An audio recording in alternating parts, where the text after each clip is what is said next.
The first move. Have you ever noticed something? Some of the most powerful moments in the Bible aren't the miracle. They're what happens before the miracle. In Mark 1, there's a man the world called Untouchable, and the first move in his story wasn't a quick fix. It was an open door. Not advice from a distance, not a warning, not a step back. It was closeness. And that detail changes everything.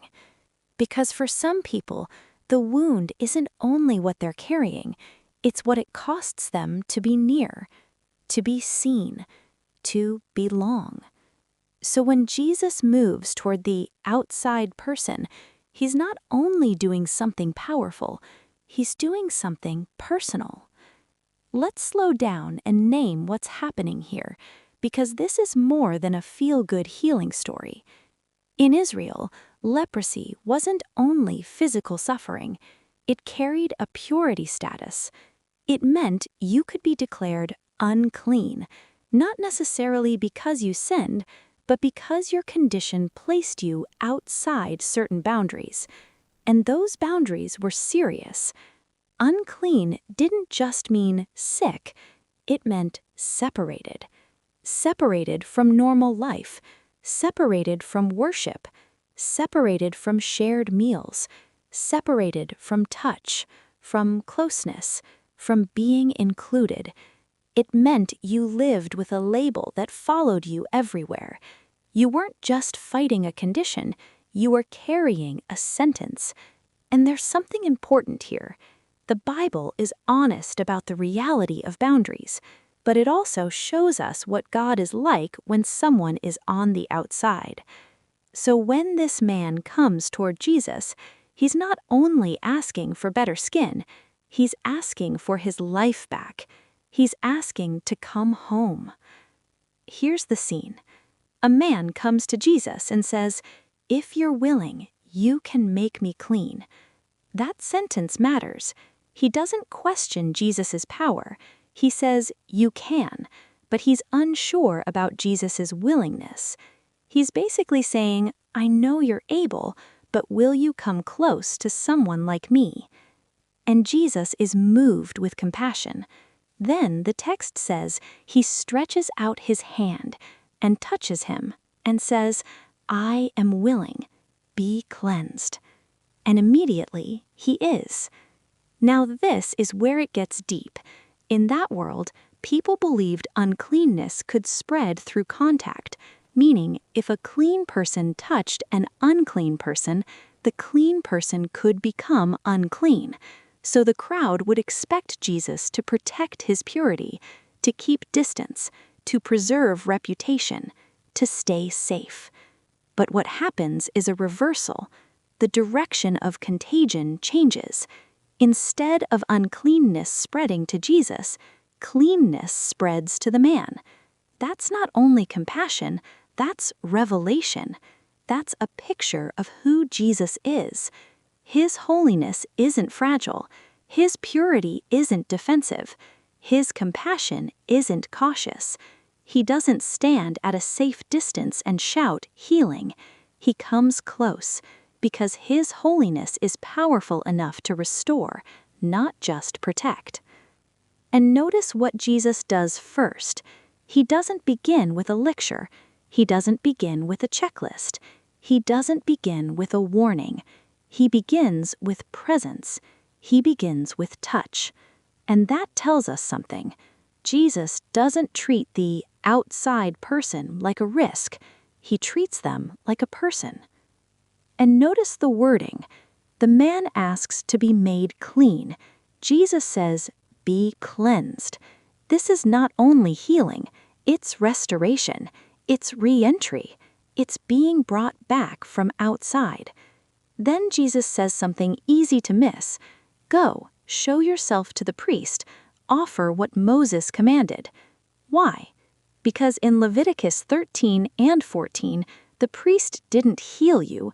The priest verified you were clean, so you could return. In other words, the priest was part of the public doorway back in. This wasn't about proving you were good enough, it was about restoring what had been lost. Name, standing, access, belonging. So Jesus isn't ignoring the law, he's fulfilling its purpose. He isn't only restoring the man privately, he's sending him to be restored publicly, back into community, back into worship, back into life. And Jesus calls it a testimony. That's significant, because testimony isn't only words. Sometimes testimony is what your restored life says without you forcing it. Sometimes it's the quiet fact that you're back at the table, back among people, back where you once thought you'd never be again. And here's the part that's quietly profound. The man goes and tells everyone, and Mark says Jesus can no longer openly enter the city. He ends up outside, in deserted places. Do you see the exchange? The man who lived outside is brought back in, and Jesus takes the outside place. That's not the whole gospel yet, but it points to it. He is the one who steps into our exclusion to restore us. He takes what was on us so we can take what is on him. He carries the outside place so we can come near. Now let me tell you what this looks like in real life, but I'm going to tell it from the inside of the story. I'm the man they called unclean. I'm the one who lived outside. Because it's easy to read my story and think, I should be the one who touches others. And yes, compassion should move through us. But some days, you're not the one extending your hand. Some days, you're the one wondering if you're allowed to come close. If you've ever felt like your story makes you hard to love, if you've ever carried something that made you pull back, if you've ever wondered, would I still be accepted if people really knew, then hear me. The first move toward me was not a quick fix. It was an open door. Because before anything changed on my skin, something changed in my access. I wasn't met with disgust. I wasn't managed like a problem. I wasn't held at a distance. I was met with closeness. And that closeness did something to the shame I was carrying. It told me I wasn't untouchable. It told me I wasn't disqualified. It told me I didn't have to earn the right to be near. And let me tell you what that does to a person. When you've lived outside long enough, you start expecting rejection before it happens. You rehearse the distance. You brace for the look on someone's face. You learn how to stay small so you don't get sent away again. So when Jesus touched me, it wasn't only a moment of power, it was a moment of safety. It was God saying, you can come close. And after that, yes, cleansing came, but then came something else, reintegration. Because restoration isn't only internal. Sometimes the next step of faith is letting yourself be welcomed back in. And that can be the hardest part, because even when your circumstances change, your nervous system remembers years of outside. Your body remembers what your life had to become to survive. So faith looks like this for me. It looks like coming to God honestly, not polished, not impressive, not pretending. It looks like believing I can approach even before I feel clean enough. It looks like letting Jesus call me clean, even when my mind still calls me disqualified. It looks like stepping back into community slowly, allowing trust to rebuild. It looks like sitting at the edge of the room first, letting love be near without flinching, letting belonging feel unfamiliar until it becomes normal again. It looks like receiving love without arguing with it.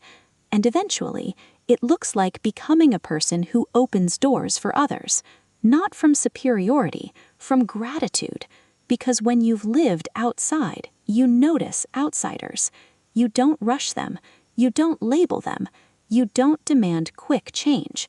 You don't treat them like a project. You make space, and you say, you can come near. So here's the question I want to leave you with. Where have you felt outside? And what would restoration look like there? And if this message connects with you, comment restored. Not as a performance, just as a simple confession. I know what it feels like to be outside, and I believe there's an open door. Mark 1:40-45. The first move wasn't a quick fix. It was an open door.